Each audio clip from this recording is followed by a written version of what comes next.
Hello बच्चों, let's read this question. The question is if A and B are orthogonal unit vectors then for any non zero vectors R the vector R cross A is equal to. So in this question हमें A and B क्या given है, are orthogonal unit vectors हमें given है. इसका मतलब क्या है, A dot B A cap dot B cap ये किसके इक्वल हो जाएगा, that is equal to zero हो जाएगा क्योंकि इनके बीच में एंगल कितना है 90. सो कॉस 90 जीरो होता है. तो ये हमें गिवन है, that's A cap dot V cap is equal to zero यहाँ पर गिवन है. ओके, अब हमें यहाँ पर देखिए एक non zero vector R given है, तो इसको हम कैसे लिख सकते हैं.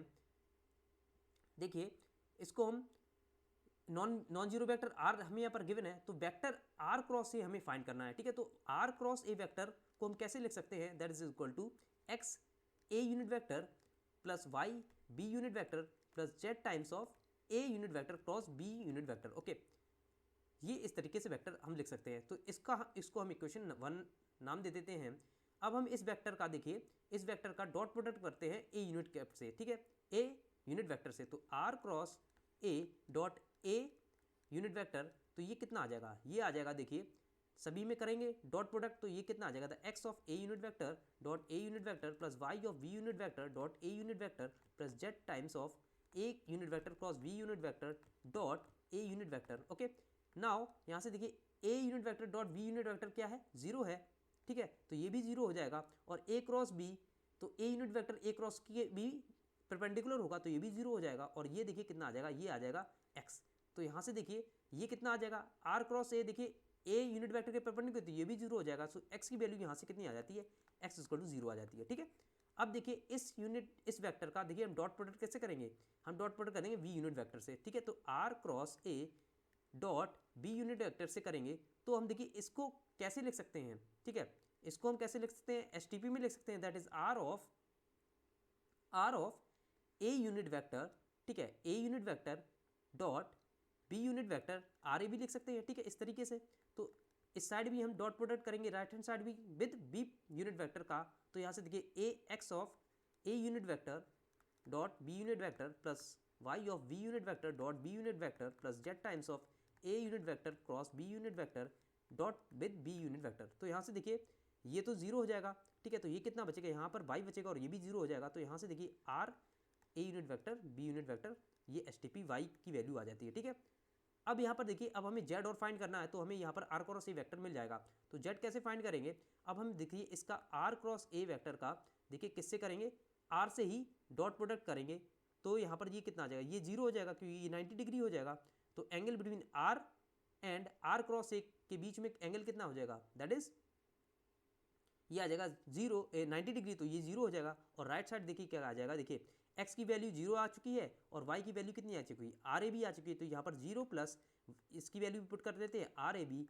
ठीक है, S T P of R A B Y की वैल्यू, और यहाँ पर कितना आ जाएगा, यहाँ पर आ जाएगा बी कैप डॉट ये आ जाएगा आर. ठीक है, बी कैप डॉट आर. ठीक है, आर डॉट बी कैप और B unit vector dot R. ठीक है, और यहाँ पर प्लस आ जाएगा जेड. ठीक है, Z of A unit vector B unit vector और डॉट प्रोडक्ट विद आर आ जाएगा. ठीक है, डॉट प्रोडक्ट विद आर आ जाएगा.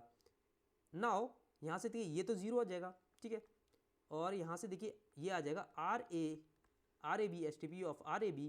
देखिए b cap dot r. Okay, और यहाँ से देखिए ये आ जाएगा, देखिए आर ये कितना आ जाएगा, ये भी है जेड टाइम्स ऑफ, इसको हम कैसे लिख सकते हैं, इसको हम देखिए R of A unit vector B unit vector का एस टी पी लिख सकते हैं. We can write it down because हम यहाँ पर देखिए इनकी पोजीशन यहाँ पर इंटरचेंज कर रहे थे. बस यहाँ पर देखिए जो सीरियल है वो सेम होना चाहिए. ठीक है, ओके, तो यहाँ से देखिए this A cross B dot R को हम एस टी पी लिख सकते हैं R A unit vector dot B unit vector. Okay, तो यहाँ से देखिए अगर हम यहाँ पर कॉमन ले लेते हैं, that is S T P of are A unit vector B unit vector. ठीक है, तो यहाँ पर कितना आ जाएगा, देखिए यहाँ पर आ जाएगा देखिए Z plus B unit vector R, ये आ जाएगा.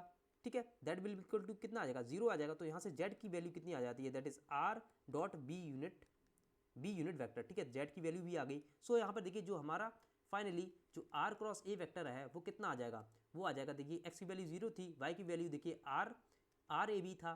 ठीक है, S T P of R A b था. ठीक है, और यहाँ पर कितना था, एस टी पी आर ए बी और b vector B unit vector ठीक है, STP r A B unit vector plus यहाँ पर देखिए ये z इज इक्वल टू कितना आ गया माइनस आर बी वैक्टर आ जाएगा, z इज इक्वल टू यहाँ पर आर बी नहीं आएगा माइनस आर बी आएगा, लेट अस करेक्ट। तो यहाँ से देखिए minus r b unit vector आ जाएगा और यहाँ पर कितना आ जाएगा a unit vector cross b unit vector आ जाएगा। अब देखिए आर क्रॉस a वेक्टर कितना आ जाएगा, that is R A B unit vector STP का, ठीक है, that is b unit vector. अब यहाँ पर देखिए a cross b is equal to minus of b cross a होता है, तो यहाँ पर देखिए प्लस आ जाएगा माइनस माइनस, तो यहाँ पर देखिए r dot b unit vector ये कितना आ जाएगा b unit vector cross a unit vector आ जाएगा, ठीक है।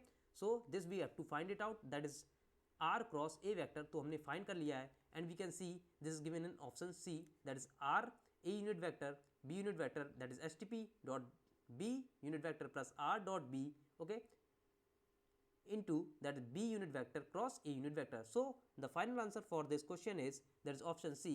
Okay, so I hope you understood well. Best of luck.